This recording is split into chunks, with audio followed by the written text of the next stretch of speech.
L'économie avec Nicolas Dose, vous avez 2 chances sur 3 d'y échapper et donc un risque sur 3 de tomber sur une augmentation de la taxe foncière dans votre commune l'année prochaine. On sait où?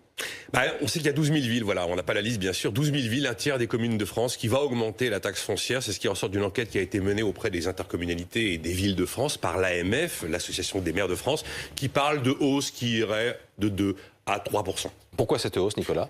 C'est un classique, vous savez, avant les élections, généralement on fait pédale douce sur la fiscalité, elles ont eu lieu en 2020, donc ça accélère toujours un petit peu après. Ensuite, il y a eu une facture Covid, il y a eu moins de recettes de cantine, moins de recettes de crèche, puis des dépenses. Le gel, les masques, enfin, toutes les dépenses sanitaires, c'est pas négligeable.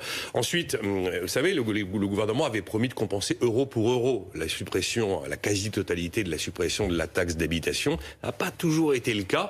Et c'est vrai que c'est l'un des derniers gros leviers fiscaux disponibles pour un maire, la taxe foncière, puisqu'il n'a plus la taxe d'habitation.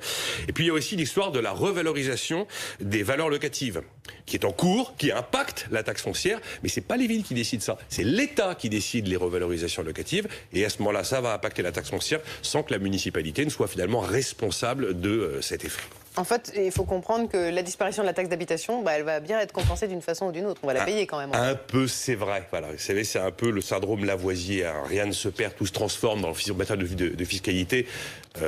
On est très doué, et puis on crée aussi, souvent.